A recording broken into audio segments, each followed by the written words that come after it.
The real world effects that's holding men back from power, purpose, and legacy. These are 10 hidden dangers of men being passive. You want to stick around for number 8 because number 8 is most important out of all of them. We're going to jump straight into it. No fluff, no any of that.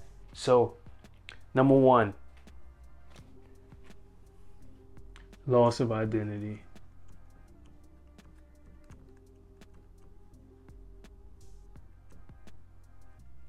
Loss of identity, number 1. So when a guy forgets who he is and why he has to live, what his purpose is to live, that could be very draining. That could be no guidance. That could be very deep rooted.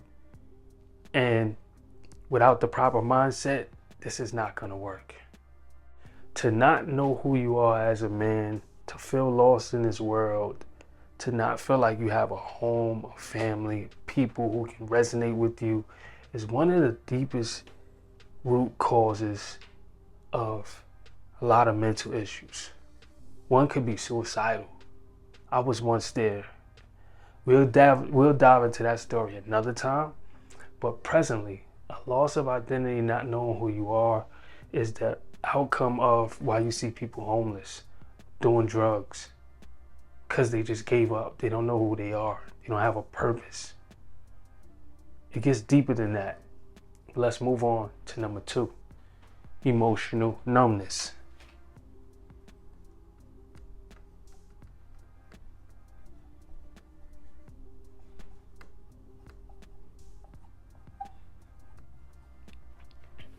I'm so cold, I'm so cold, I'm so cold, I'm so cold. In this world that we live in, we are taught as men to hold everything in, to not let out no emotions, show no emotions, show no love. Love will get you killed. All of these things that been provided by someone else. We never ask ourselves, why so cold? Why not tell people, hey, have a good day? Why be rude like we are here in New York City? Why have no emotions to not show people the real you? Why be fake? Emotional numbness is being fake. That's what it is. We have these emotions to be channeled for a reason. If not, you wouldn't have them. Just think on a regular basis how many people are so cold and so, I'm not showing no emotion. Well, were you always like that? Who told you that emotional numbness is good?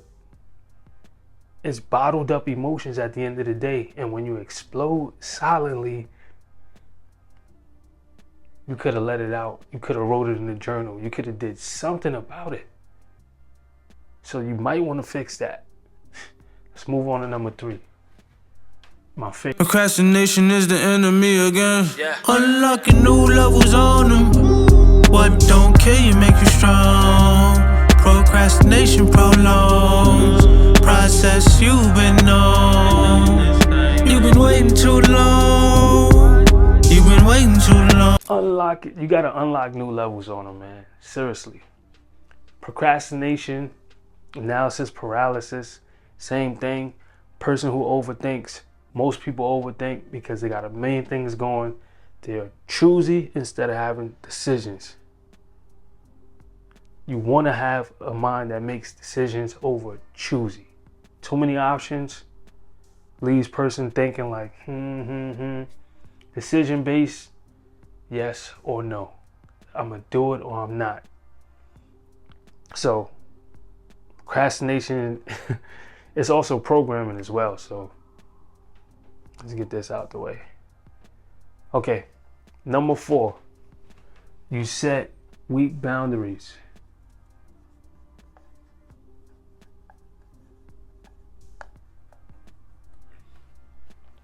Setting weak boundaries as a man is a super entry gateway for someone else to send you on a dummy mission.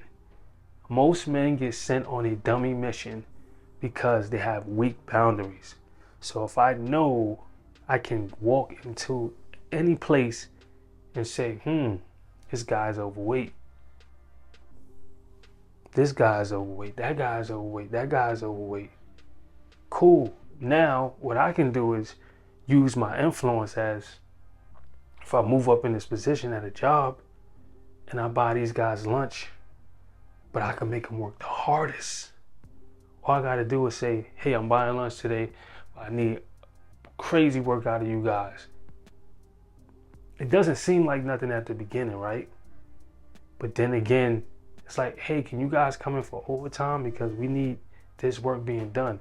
Now, some of the work that I needed to be getting done for myself, I could pass it on to the people who I know are weak-minded, who have weak boundaries. When I say like, yo, listen, I understand this is a job, but you're not gonna slave me to death. Weak boundaries. More weak boundaries, you get with a girl. And she starts to see where she can go. She can push this button, that button, this button, that button, this button, that button. She can pull from your account, take away your time from what you really need to do. Energy draining, spiritual draining. You cannot have weak boundaries. Weak boundaries means you are never going to be in control. And if you're never in control, how are you going to be an entrepreneur? How are you going to be a boss? How are you going to have discipline? That's the root to not having discipline, not having weak boundaries. So you want to get that in order. The next is attraction to toxic environments.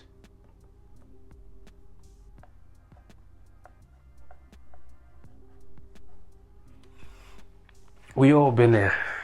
Attraction to toxic environments, aka the club, aka the hood, aka anywhere where you're under the influence and you not know what you're doing, or you're under the influence just to impress people. Or it could be even in your phone. You're attracted to what's on the phone that's not serving your purpose, serving the positivity, pushing forward in life. Do you really want to be attracted to toxic environments? Because that is way more addicting than a positive environment. Because it's so easy. Being positive is not easy in a world full of negative. You don't want to be attracted to toxic environments. And some of the things that you may not think are toxic environments are. Unbeknownst to you and unbeknownst to the little thinking that you're doing. If you're thinking it's so minuscule, you're not going to think of it as negative. You're going to think of it as, well, this is not a toxic environment, this is my phone. But what are you watching and actually scrolling and doing on the phone? It's what you're doing, not just because it's your phone. So remember that. The next thing is financial or career stagnation. Yep. So, one of the things that kill men the most is we base a lot of our confidence off of how much money we have in an account. We base a lot of it, not everybody, but majority of men. This is why most men brag. This is why most men boast. This is why most men on social media flash. Not all, but most.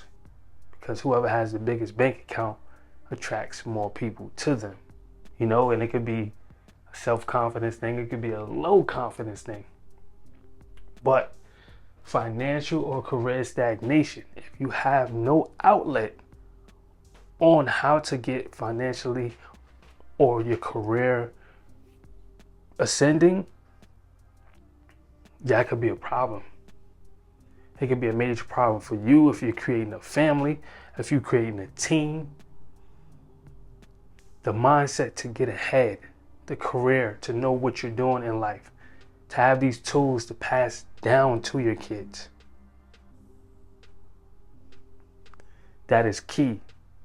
So if you don't get this part correct, it's going to be very hard for you to even survive Better yet, live. We're not surviving. You want to get out of survival mode, but this ultimately will put you in survival mode. You got 2 to 3 jobs as opposed to having one great job or one great career and having time to figure out how you can get out that career so you can ultimately be your own boss if that's what you want to do. So we're going to move on to the next. Okay, so let's go to poverty mindset.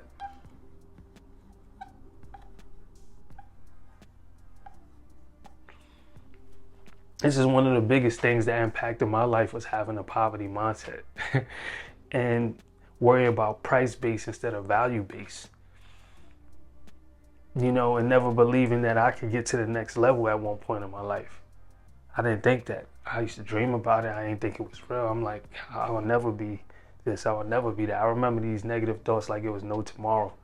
I remember thinking that $1,000 was a lot of money. I remember thinking 10,000 was a lot, 30,000, 50,000, 500,000, $1 million. I remember thinking that was a lot. But when you really look at it, there's skyscrapers in the city, downtown Manhattan, penthouses that just have dust in them, and paintings and furniture that these billionaires live in. 20 million. Nobody's in there. And the poverty mindset will have you thinking $20 is a lot. Or stretch $20, $50, $100. That's not, I'm telling you, that is not the way to go. That mindset will kill you. It will ultimately kill you and drown you. You don't want to drown out here.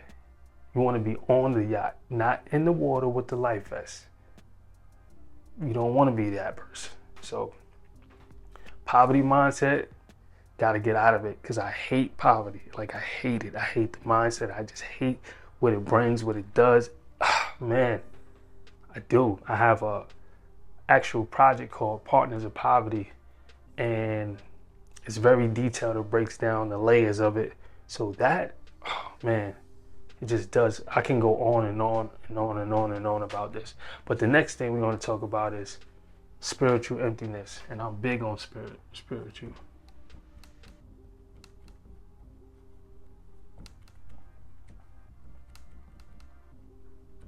So most people believe in like God, or you believe in the devil, or you believe in neither.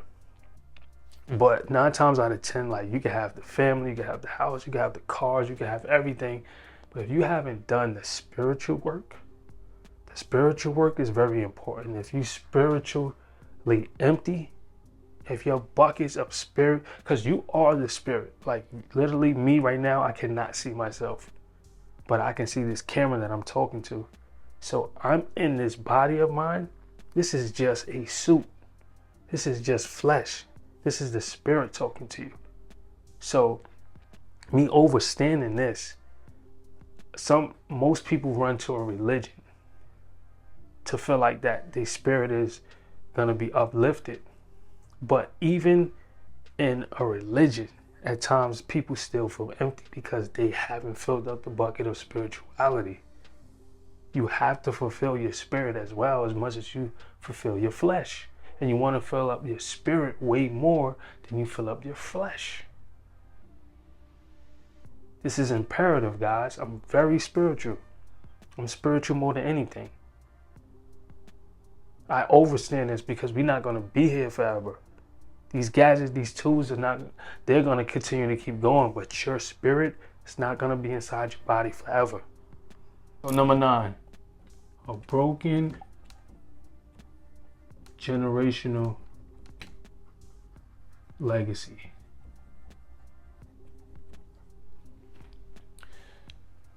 Having a job is great. Taking care of your family is great. Going on vacations is great. Buying new things feels great. Eating great food feels great. All of this is great.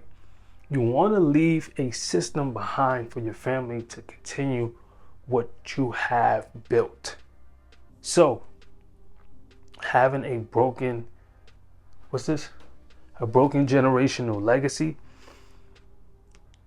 If you have nothing to pass down to your kids when they're gone, what did you really do in life?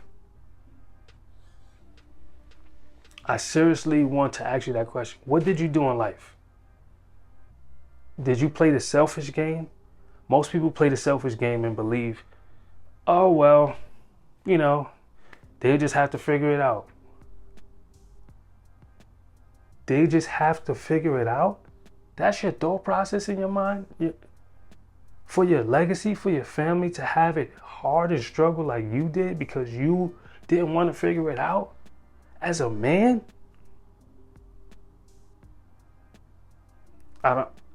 That's not it. That's not it. You want to pass something down. You want to pass the job that you have. Excuse me. You want to pass the business that you have. You want to pass the houses. You want to pass the trust. You want to have your kids set up where their life insurance is good. You want to have all of that. You don't want a broken generational legacy because there is a domino effect and it's a chain reaction. One thing happens and it affects another, and then it affects another and affects another, and affects another and affects another. So you saying, oh, I'm good, I don't got to do anything, I'm just living my life, I'm gonna go anyway, we're gonna die anyway. That's not the goal. While you're here, you want the best experience. So don't be lazy and do not make your family or your kids suffer because as a man you didn't want to take your time out to figure it out and set them up. I digress. Now, the last thing, number 10, deep regret.